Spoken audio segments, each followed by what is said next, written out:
அதுதான் நானும் இப்போ கேட்கேன். எப்படின்னா, ஒரு முதலமைச்சர் வந்து இன்னைக்கு வந்து ஒரு சிலை கேட்காரு.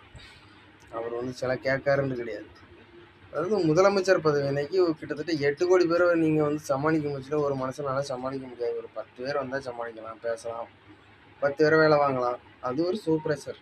ஓகேவா? ஒரு முதலாளின்னா முதலாளிக்கு தகுந்த மாதிரி அவர் வந்து 100 முதலாளி வைக்கலாம், 1000, அதாவது 100 முதலாளியை வச்சு ஒரு 1000 தொழிலாளியை வச்சு ஒரு முதலாளி இருக்கலாம். அதெல்லாம் ஒன்றும் பிரச்சனை கிடையாது. அதுக்கு உண்டான மேட்டர்களை வந்து பார்க்கணும்னா அப்படி ஒரு முதலாளியாவது இருக்கணும். அதை நீங்கள் சொல்கிற கணக்குக்கு நான் என்ன சொல்லணும், இன்னைக்கு ஒரு படத்தில் நடித்து இவ்வளோ பிரபலமாயிட்டோம், அதை விட்டுருவோம்.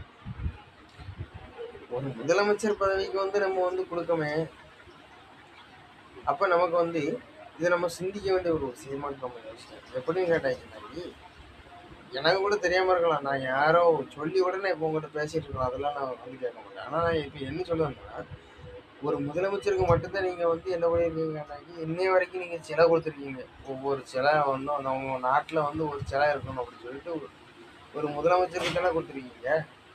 ஏன் அதை ஒரு ஒரு ஓட்டுநருக்கு கொடுக்கலாமே, ஒரு போலீஸ்காரருக்கு கொடுக்கலாம், ஒரு மிலிட்ரிக்காரருக்கு கொடுக்கலாம், ஏன் கொடுக்கலாம்?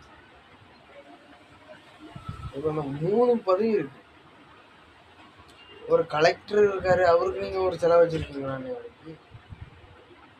ஏன்னா உங்கள் சில பிரச்சனை தான் எனக்கு ரொம்ப பெரிய பிரச்சனையாக இருக்குது நாட்டில். இப்போ என்னதான் நடந்துகிட்டு இருக்கு, எதுக்காண்டி உங்கள் ஒரு மனுஷனை வந்து அவர் ஏதோ புண்ணியம் பண்ணாரா, இல்லை எதுவும் கடவுள் மாதிரி வந்து உங்கள் உயிரை ஏதாவது காப்பாற்றினாரா? இன்னைய வரைக்கும் சொல்லுங்கள். உங்களுடைய பைசாவை வச்சு உங்களுக்கு ஒரு நல்லது நடக்க அவருடைய வேலையை தான் அவர் செய்யணும். அவர் வேலையை செய்யறதுக்கு இல்லாமல் அப்புறம் வந்து நீங்கள் புகழ்ந்து புகழ்ந்து புகழ்ந்து ஒரு சிலையை கொடுக்குறீங்க பாருங்க. ஆனால் அது எவ்வளோ பெரிய ஒரு முட்டாத்தனம். வேற எந்த ஊர்லேயும் இல்லை, இந்த நாட்டிலையும் இல்லை. எத்தனாயிரம் பேர் கேட்காங்க. அப்படிங்கும் போதில் ஒரு நீங்கள் யோசிக்கணும், நம்ம தமிழ்நாட்டில் மட்டும் ஏன் இப்படி இருக்குது? அப்போ இன்னைக்கு வாரவங்களுக்கும் போகிறவங்களுக்கும் சில பிரச்சனை எனக்கு வந்து ரொம்ப பெரிய கிடையாது. அதுதான் நான் சொல்லுறேன். வருஷத்தில் 365 நாளில் ஒரு நாள் கவர்மெண்ட் லீவு போடுங்க.